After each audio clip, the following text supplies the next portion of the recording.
আসসালামু আলাইকুম ওয়া রাহমাতুল্লাহি ওয়া বারাকাতুহু। কি অবস্থা সবাই, কেমন আছেন? আশা করি আপনারা সকলেই ভালো আছেন। নিয়ে আসলাম আপনাদের জন্য হৃদয়ের মানুষ গল্পের পার্ট 3। তো চলুন আর দেরি না করে এখনই শুরু করে দেওয়া যাক আমাদের আজকের ভিডিও। তখনই হঠাৎ করে আমার মোবাইলটা কেঁপে উঠে বুঝলাম কেউ ফোন দিয়েছে। স্ক্রিনের দিকে তাকাতেই বহুদিনের পরিচিত সেই নাম্বারটা চোখের সামনে ভেসে উঠলো। নাম্বারটা এখনো খুব যত্ন করে সেভ করে রেখেছি।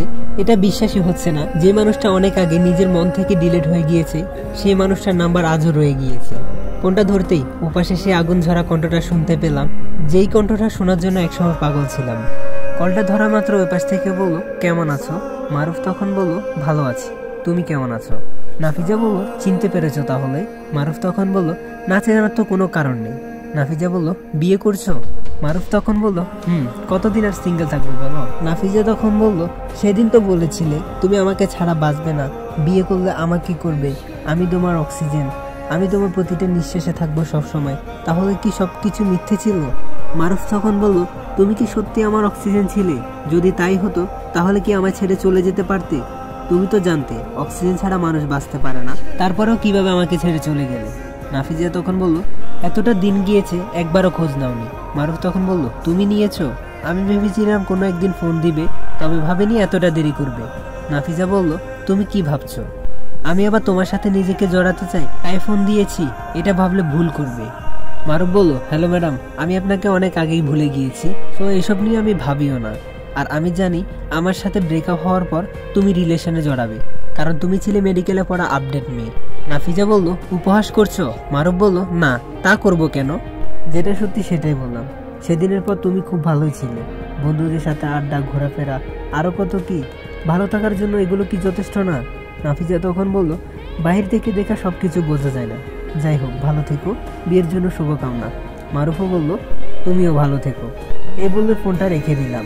আমি ভেবেছিলাম এরকম কিছু একটা হবে, নাফিজা আমাকে কল করবে। তবে মেয়েটার কোনো পরিবর্তন হয়নি, আজও আগের মতোই আছে, নিজের জেদটাকে বড় করেই দেখে। তবে আমি খুব খুশি সে আমাকে ভুলে গিয়েছে।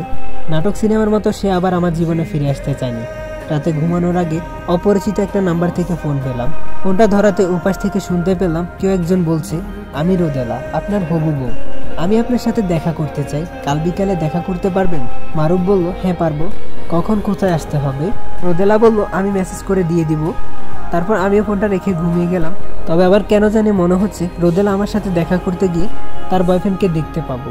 জানি না এমনটা হবে কিনা, তবে হওয়াটা অসম্ভব কিছু না। সকালে ঘুম থেকে উঠে চলে গেলাম রোদেলার ঠিকানা দেওয়া অনুযায়ী। গিয়ে দেখি রোদেলা একা দাঁড়িয়ে আছে, তার আশেপাশে আমি কাউকে দেখতে পাচ্ছি না। তাহলে কি আমার কল্পনাটা মিথ্যে ছিল? রোদেলা তার বয়ফ্রেন্ডকে সাথে নিয়ে আসেনি? সে কি এমন বলবে যে কারণে এভাবে বাহিরে একা দেখা করতে বলেছে? আমি তা আন্দাজ করতে পারলাম না। তবে যাই বলুক না কেন, আমি তার কথা মতো বিয়েটা ভাঙবো না। বাসা থেকে বের হওয়ার আগে খুব ভেবেচিন্তে এসেছি আমি জানি সে অনেক আবেগী কথা বলে আমাকে গলাতে চাইবে, তবে আমি সেইভাবে মন দেব না। আমার মায়ের জন্য শুধু আমি বিয়েটা করতে চাচ্ছি না, নাফিজাও এর একটা কারণ। আমি যদি এই মেয়েটাকে বিয়ে না করতে পারি, নাফিজা কোনো একদিন আমাকে উপহাস করবে, তুমি এই মেয়ের যোগ্য ছিলে না, তাই সে তোমাকে রিজেক্ট করেছে। আমি জানি নাফিজা এমন কিছু বলবে, নাফিজাকে জবাব দেওয়ার জন্য হলেও আমাকেই বিয়েটা করতে হবে। সামনে যেতে রোদেলা আমাকে বলল, একটা মেয়েকে এতক্ষণ দাঁড়িয়ে রাখা কি কোনো দায়িত্বশীল পুরুষের কাজ? মারুফ বলল, আমি দুঃখিত, একটু দেরি হয়ে গিয়েছে, তবে আমার মনে হয় মেয়েরা যত্নবান, দায়িত্বশীল পুরুষ খুব একটা পছন্দ করে না। রোদেলা বলল, একটু না, 30 মিনিট দেরি করেছেন। আর আপনি কিভাবে বুঝলেন মেয়েরা দায়িত্বশীল পুরুষ পছন্দ করে না? মারুফ বলল, কিছুটা অভিজ্ঞতা আছে। রোদেলা বলল, পৃথিবীর সব মেয়েরা তো আর এক হয় না। মারুফ তখন বলল, আলাদা ভাবারও তো কোনো কারণ দেখি না। রোদেলা বলল, আপনাকে যে জন্য দেখা করতে বলেছি, সিরিয়াসলি একটা কথা বলেন তো, আপনি কি সত্যি বিয়েটা করছেন? মারুফ তখন বলল, হ্যাঁ, বয়স বেশি হয়ে যাচ্ছে, এত সুন্দর একটা মেয়েকে রিজেক্ট করার কোনো কারণ দেখছি না আমি। রোদেলা তখন বলল, একটা মেয়ে আপনাকে পছন্দ করছে না, তারপরেও তাকে বিয়ে করতে চাচ্ছেন কেন? এটাতে দুজন মানুষের জীবন নষ্ট হয়ে যেতে পারে, একবারও ভেবে দেখেছেন? মারুফ তখন বলল, দেখেছি, আর তাছাড়া আপনি আমাকে পছন্দ করেন না এটা কিন্তু একবারও বলেননি। যদি বলতেন আমাকে আপনার অপছন্দ হয়েছে, তাহলে হয়তো এমনটা বলতে পারতেন, কিন্তু এখন আপনি এই কথাটা বলতে পারেন না। রোদেলা তখন বলল, আমি তো ইশারা ইঙ্গিতে বুঝিয়ে দিয়েছি আপনাকে আমার পছন্দ হয় না, এমনকি এটাও বলেছি আমার বয়ফ্রেন্ড আছে, বিয়ে হলেও আমি তার সাথে পালিয়ে যাব। মারুফ তখন বলল, আমারও গার্লফ্রেন্ড ছিল, সো আপনার বয়ফ্রেন্ড আছে, এটাতে আমার কোনো সমস্যা নেই। আর বিয়ের পর আমার বউ অন্য কারোর সাথে পালিয়ে যাওয়ার মতো এতটা সাহস দেখাতে পারবে না। আমি জানি বউকে কিভাবে নিজের কাছে ধরে রাখতে হয়। রোদেলা বলল, আপনার ছিল, বাট আমার বর্তমান, এখনো আমাদের সম্পর্ক আছে। মারুফ তখন বলল, এত যদি আপনি আপনার বয়ফ্রেন্ডকে ভালোবাসেন তাহলে বাসায় বলে দিলেই পারেন, তারা বিয়েটা ভেঙে দিবে, এত নাটক করছেন কেন? রোদেলা বলল, আমি যদি বাসায় এই কথাটা বলতে পারতাম তাহলে আপনার কাছে এতটা অনুরোধ করতাম না। সমস্যা হলো আমার বয়ফ্রেন্ড বেকার, আপনাকেও বাবার অনেক পছন্দ হয়েছে, সেই জন্য এত সমস্যা। আর নাটক করার হলে অভিনয় করতাম, আপনার সামনে নাটক করে আমার 2 পয়সার লাভও নেই। মারুফ তখন বলল, আমি তো বলেছি আমি কোনো সাহায্য করতে পারবো না, অন্তত বিয়ে ভাঙার ব্যাপারে। রোদেলা বলল, আপনি যে ছেঁকা খেয়েছেন সেটা আপনার কথা শুনলে বোঝা যায়। সত্যি কাউকে ভালোবাসলে তো আমার অবস্থাটা বুঝতেন, আমার পাশে দাঁড়াতেন। মারুফ তখন বলল, বিয়ের আগের প্রেম বিশ্বাস করি না আমি। বিয়ের আগে প্রেম করলে ভালোবাসার মানুষটার উপর নিজের সবটুকু অধিকার খাটানো যায় না, খাটালেও সেটা সে মেনে নিতে চায় না। তাই বিয়ের আগে প্রেম নয়, যত প্রেম ভালোবাসা সব বিয়ের পরে। রোদেলা তখন বলল, আপনি কি করে ভাবলেন আমাকে বিয়ে করলে আপনি হাজবেন্ড এর দাবি নিয়ে আমার উপর সবটুকু অধিকার করতে পারবেন? মারুফ বলল, এমনটাই তো হয়ে এসেছে, প্রেমিককে না করতে পারলেও হাজবেন্ডকে না করা যায় না। রোদেলা তখন বলল, আমাকে বিয়ে করলে আপনি সারা জীবন নরক যন্ত্রণা ভুগবেন। মারুফ বলল, আমি প্রস্তুত। রোদেলা বলল, আপনি পাগল? মারুফ বলল, আপনার বয়ফ্রেন্ডের সাথে দেখা করান, কথা বলিয়ে দিন, তাহলে ভেবে দেখবো আমি। রোদেলা বলল, ও তো এখানে থাকে না, ঢাকায় থাকে। মারুফ বলল, আসতে বলেন। রোদেলা বলল, সমস্যা আছে, আসতে পারবে না। মারুফ তখন বলল, ভালোবাসার মানুষের জন্য সব সমস্যা ফেলে চলে আসতে পারে, আমার তো মনে হচ্ছে আপনার কোনো বয়ফ্রেন্ডই নেই, সব মিথ্যা বলছেন আমাকে। রোদেলা তখন বলল, বিয়ের পর যখন পালিয়ে যাব তখন বুঝতে পারবেন বয়ফ্রেন্ড আছে নাকি নেই। মারুফ তখন বলল, গেলে আগেই যেতে হবে। রোদেলা বলল, কেন? মারুফ তখন বলল, বিয়ের পর সেই সুযোগটা আমি দেব না, সেটা তো আগেই বলেছি। রোদেলা মেয়েটা আমার উপর রাগ করে আগুন ঝরা চোখে তাকাতে তাকাতে চলে যায়। হয়তো সে অনেকটা আশা নিয়ে আমার কাছে এসেছিল, কিন্তু তাকে নিরাশ হয়ে ফিরে যেতে হলো। তারপর আমি বাসায় চলে যাই। রাতে খাওয়ার সময় মা হঠাৎ করে বলল, বিয়েতে কি তোর মত আছে? কথাটা শুনে আমি চুপ হয়ে গেলাম। আসলে এই প্রশ্নের উত্তরটা আমার নিজেরই জানা নেই। মা আমার চুপ হয়ে থাকা দেখে বলল, তোর যদি মত না থাকে বল, আমরা চাই তুই সুখী হবি, তোর সুখে আমাদের সুখ, তোর জন্য আমরা এত কষ্ট করেছি, তোর কষ্ট দেখতে চাই না কখনো।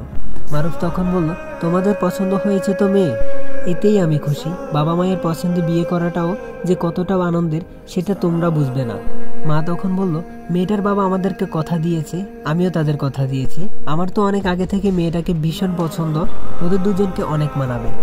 সব জল্পনা কল্পনা অবসান ঘটিয়ে আমাদের বিয়ে হয়ে যায়। যে মেয়েটা আমাকে পছন্দ করে না, যে মেয়েটার বয়ফ্রেন্ড আছে, সেই মেয়েটার সাথেই আমার বিয়ে হয়ে যায়। বিয়ের দিন আমি কেন জানি নাফিসের দিকে তাকাতে পারিনি। তার দিকে যখন তাকাতাম তখন নিজেকে অপরাধী মনে হতো। আবার মনে হতো সে তো এখন আর আমাকে আগের মতো চায় না, আগের মতো ভালোবাসে না। সে যদি ফিরে আসতে চাইতো কিংবা বলতো এই বিয়েটা করো না, তাহলে হয়তো অন্য কিছু হতে পারতো।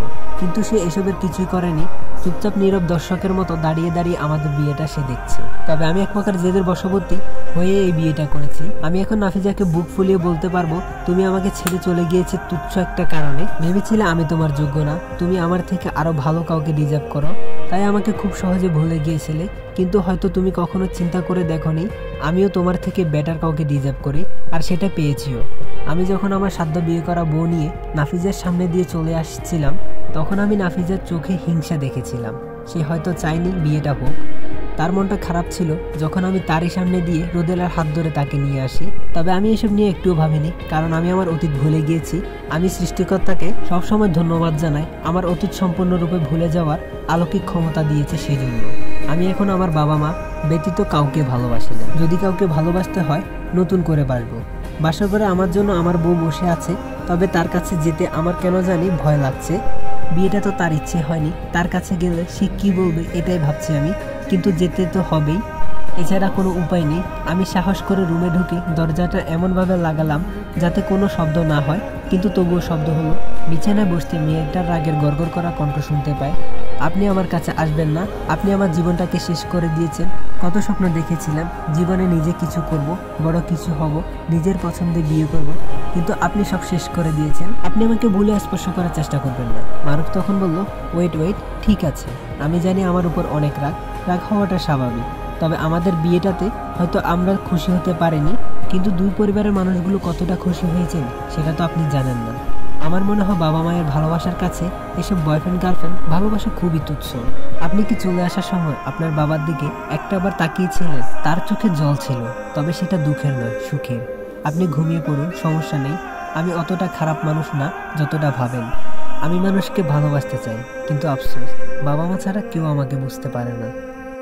তো গাইজ, ভিডিওটি কেমন লাগলো অবশ্যই কমেন্ট করে জানাবেন। যদি ভালো লেগে থাকে তাহলে এখনই like, comment, share and subscribe করে দিবেন।